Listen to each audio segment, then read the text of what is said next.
అసలు వీళ్ళేం పొడి చేశారనో వీళ్ళని ఇంటర్వ్యూలకు పిలిచేసి, ఓ ఈ అందానికి రహస్యం ఏంటమ్మా, ఈ ఆరోగ్యానికి రహస్యం ఏంటమ్మా, ఈ సౌందర్యానికి రహస్యం ఏంటమ్మా అని చిత్రమైన క్వశ్చన్స్ వేస్తూ ఉంటారు ఇంటర్వ్యూలకు పిలిచి. ఏమండి, హ్యాండిక్యాప్డ్ పిల్లల్ని, కళ్ళు లేని పిల్లల్ని, ఆటిజం పిల్లల్ని, బుద్ధిమాంద్యం ఉన్న పిల్లల్ని, తన 2 కళ్ళతో ప్రపంచాన్ని చూడలేని పిల్లలకి తామే ప్రపంచమై తమ మనసుతో అన్నీ నేర్పించి ఆ పిల్లల్లో ఒక పరివర్తన తీసుకురావాలని ఆ పిల్లల్ని 24 గంటలు సాకుతున్న తల్లిదండ్రులని ఎప్పుడు పిలవరే ఇంటర్వ్యూలకి? వాళ్ళకి సన్మానాలు సత్కారాలు చేయరేమండి. ఆ పిల్లలకి ఎలా నేర్పిస్తున్నారు, ఇలా వాళ్ళ ఆలోచన విధాన్ని మీరు ఎలా అర్థం చేసుకుంటున్నారని అడగరే? ఎందుకు చెప్పండి?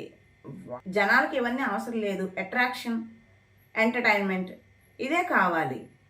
ఎందుకంటే ఇవి అనవసరమైన విషయాలన్నమాట. హాయ్ అండి, ఉదయాన్నే సత్యభామ గారు వీడియో ఒకటి నేను చూశానండి. చాలా చక్కగా వివరణ ఇచ్చారు ఆవిడ. చిరావూరు గారు అది క్లియర్ అయ్యిందని చెప్పేసి నిన్న ఈవినింగే ఒక షార్ట్ చేసి పెట్టారు. ఆవిడ చేసుకున్న పూర్వజన్మ సుకృతం అన్నమాట. ఆవిడికి జ్ఞానం అనేది భగవంతుడు ఇచ్చిన ఒక వరం. ఆ జ్ఞానం ఆవిడకి సంపాదన తెచ్చి పెడుతుంది. ఆ జ్ఞాన సంపద అనేది ఆవిడ దగ్గర ఉంది. ప్రత్యేకించి ఇంకొక సంపద అవసరమే లేదు. సపోర్ట్ చేశారు బాధితులకి, అంతే తప్ప నుంచి ఆవిడకి అమ్మ మాట ఛానల్ ఆవిడ ఏమి శత్రువు కాదు కదా. ఆవిడ పాపం చెప్పారు వీడియోస్లో. కానీ వీళ్ళు ఇంకా మారరా? వీళ్ళ బుద్ధి మారదా? వీళ్ళు ఇంకా ఇంతేనా? ఇలాగే కామెంట్స్ పెడుతూ ఉంటారు. వీళ్ళకి అసలు ఏం అర్థమైంది? అమ్మ మీరు ఒకటి తెలుసుకోండి, సిచ్యువేషన్ అనేది ఇంకోస్త బ్యాడ్గా మారకూడదని అతి తెలివితో ఆవిడ చక్కగా ఇప్పుడు ఒప్పుకున్నారు. అంతే. మంచి చెడు అనే విషయాల గురించి నాకు బాగా తెలుసు, అవగాహన తెలుసు అని మెచ్యూరిటీగా మాట్లాడే ఆవిడ ఎందుకు మరి ఇంత దాకా తెచ్చుకున్నారు? ముందే ప్రాబ్లం అనేది సాల్వ్ చేసుకోవచ్చు కదా. చిరావూరి గారి దృఢ సంకల్పం, దానికి సపోర్ట్గా సత్యభామ గారి ప్రోత్సాహం, దీనివల్లే ఇది సాధ్యపడింది. ఎక్కడైతే ప్రాబ్లం స్టార్ట్ అయిందో అక్కడే పరిష్కారం అనేది దొరికేలాగా చేశారు. నేను చేసిందే 2 వీడియోస్ అండి. ఒక వీడియో వచ్చేసి పెయిడ్ ప్రమోషన్స్ గురించి, దాని గురించి చేస్తున్నప్పుడు కొన్ని బ్యాడ్ కామెంట్స్ వస్తే దాని వివరణ ఇస్తూ ఇలా సో అండ్ సో అని చెప్పేసి ఇంకో వీడియో చేశాను. ఈ 2 వీడియోస్ తప్ప నుంచి నేను ఇంకే వీడియో చెయ్యలేదు, ఎందుకంటే నాకు అవసరం లేదు. ప్రతి ఒక్కరూ కూడా పెద్ద యూట్యూబర్లు అనేవాళ్ళు వాళ్ళకి ఒక కంటెంట్ క్రియేట్ చేసుకుని దాని నుంచి ప్రజలకి ఏం చెప్తున్నాము, చూసే వాళ్ళకి ఏం చెప్తున్నాము అనేది తెలియచేస్తారండి.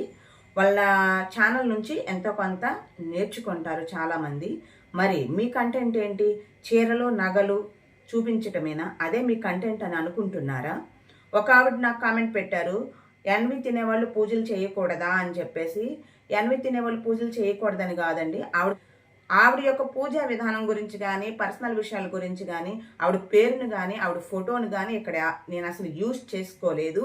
ఇక్కడ జరిగింది వీడియో పూర్తిగా చూడరు, అందువల్ల మీకు సరిగ్గా అర్థమైనట్లు లేదు. ఇక్కడ జరిగింది ఏంటంటే పుణ్యపురుషులతో పోల్చుకుంటున్నారండి వాళ్ళు. ఏంటంటే ప్రత్యేక పూజ జరిపినప్పుడు అక్కడే కూర్చుని అన్వి తినడము పద్ధతి కాదమ్మా. మీరు నిజంగా తినాలనుకుంటే కెమెరా ఆన్లో పెట్టకండి, పబ్లిక్కి చూపించకుండా మీరు తినండి. మిమ్మల్ని చూసి కొంతమంది నేర్చుకుంటారు కాబట్టి అలా చేయకండి అని చెప్పేసి సత్యభామ గారు అన్న మాటలకు అల్లే పెయిడ్ ప్రమోషన్ లాగా పెయిడ్ కామెంట్స్ పెట్టుకుంటున్నారు. ఏమని? కన్నప్ప భక్త కన్నప్ప తినలేదా? అయితే ఏమైపోయింది? రాతి విగ్రహాలకు తెలుస్తుందా ఏంటి అని. రాతి విగ్రహాలు అనుకున్నప్పుడు ఇవన్నీ ఎందుకండి? పూజలు, పునస్కారాలు, సంప్రదాయాలు, ఆచార వ్యవహారాలు, మన సంస్కృతి, మన ధర్మం, ఇది ఎందుకండి ఇవన్నీ అని చెప్పడం ఎందుకు? ఇలా చేయడం ఎందుకు? మీకెందుకు అంటున్నారు. మీకెందుకు అన్నప్పుడు మరి మీరెందుకు కామెంట్ పెట్టారు? మీరెందుకు స్పందిస్తున్నారు? కొంతమంది స్పందిస్తారు కాబట్టి వాళ్ళు వీడియోస్ చేస్తారు కూడా. మీలాగా మీకెందుకు అనుకుంటే ఇవాళ రోజున వాళ్ళకి న్యాయం జరిగేదే కాదు. అది అందరికీ తెలుసు కదా. మీకు భక్తి ఉంటే భజన చేసుకోండి, అంతేకాని మీ భజనలోకి అందరిని లాక్కండి. మన వాళ్ళకి భక్తి తక్కువ, భజన ఎక్కువ.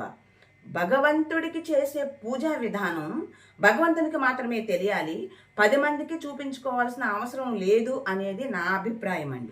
ఎవరికి వాళ్ళే ఇది తప్పు ఒప్పు అని తెలుసుకుని వాళ్ళను వాళ్ళు ముందే అసలు ఇంత ఇష్యూ అవ్వకోకుండా వాళ్ళంతటికి వాళ్ళే సమస్యను పరిష్కరించుకుంటే ఎవ్వరు ఏమి అనరండి. ఇలాంటి మాటలు ఏమి రావు.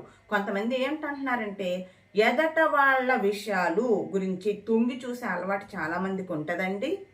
అది వేరండి, ఆ మ్యాటర్ వేరు, ఇది వేరు. మనకు తెలిసి తెలియకుండా మన వల్ల ఒక ప్రాబ్లం అనేది వచ్చి పడింది కాబట్టి ఇక్కడ పెద్దరికంగా కొంతమంది మాట్లాడి ఆ ప్రాబ్లమ్ని సాల్వ్ చేశారు. మీరు చేశారా? మీరు చెప్తే జరిగిపోద్దా? ఎందుకండి ఈ మాటలన్నీ మాట్లాడతారు? మధ్యతరగతి మహిళల్లో చాలామంది వర్క్ ఫ్రమ్ హోమ్ అంటే ముందు ఉంటారు. అంటే భర్తకి చేదోడు వాదోడుగా ఏదో సాయం చేసినట్టు వాళ్ళు వద్దని చెప్తూ ఉంటారు. పిచ్చి మొహం దానా, ఇవన్నీ ఫ్రాడే, నీకు తెలీదు, తెలుసుకో అంటారు. మనం వినం, అన్నిట్లోకి వెళ్ళిపోతూ ఉంటాము. మధ్యతరగతి మహిళగా చెప్తున్నాను, మాకు మోసపోవడం తప్ప మోసం చేయడం తెలియదండి.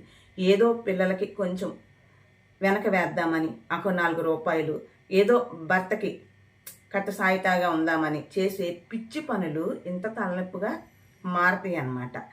ఆ డబ్బు వచ్చి పడిపోతూ ఉంటే అందం ఆరోగ్యం దానంతటికి అదే వస్తుంది. అందమైన జీవితానికి, ఆరోగ్యంగా ఉండడానికి ఎన్నో మంచి ఉచిత సలహాలు ఇస్తూ ఉంటారనమాట.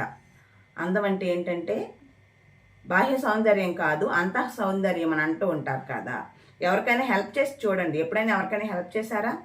అలా అంటే మళ్ళీ మీరు చేశారని అడుగుతారేమో. నేను చాలా మందికి హెల్ప్ చేశాను. నా తోడబుట్టిన వాళ్ళకి హెల్ప్ చేశాను, నాకు తెలియని వాళ్ళకి హెల్ప్ చేశాను, నాకున్నంతలో నేను హెల్ప్ చేశాను. హెల్ప్ చేసి చూడండి. శ్రీదేవి ఫౌండేషన్ ట్రస్ట్ చేసే హెల్పింగ్ ఒకసారి చూడండి. అమ్మాయి చిన్న వయసు అయినా ఎంత హెల్ప్ చేస్తుందో. గర్భిణీ స్త్రీలకి ఒక 50 మందికి దగ్గరగా ఉన్న 50 మందికి ఆవిడ శ్రీమంతం చేశారు మొన్న మధ్యనే. హెల్పింగ్ చాలా మందికి, హ్యాండిక్యాప్డ్ వాళ్ళకి, సమస్యలు ఉన్న వాళ్ళకి చాలా మందికి హెల్ప్ చేస్తుంది ఆ అమ్మాయి. హెల్పింగ్ అంటే అది మానవ సేవే మాధవ సేవ అన్నారు కదండి. మీకు తోచినంతలో మీరు హెల్ప్ చేయండి. అంతేగాని 24 గంటలు చీరలు నగలు కొనుక్కొని అదే అందం అదే ఆనందం అనుకోవడము మీ మూర్ఖత్వం తప్పనించి ఇంకేమీ లేదు. ఈ సమస్య అనేది ఇక్కడితో పరిష్కారం అయిపోయింది కాబట్టి ఈ విషయానికి సంబంధించిన వీడియోలు అయితే నా ఛానల్లో ఇక రావు. నా కంటెంట్కి సంబంధించిన వీడియోస్ మాత్రమే వస్తాయి ఆటిజం పిల్లల గురించి. సో వీలైతే సపోర్ట్ చేయండి, లైక్ చేసి ఛానల్ని సబ్స్క్రైబ్ చేయండి. Thank you so much.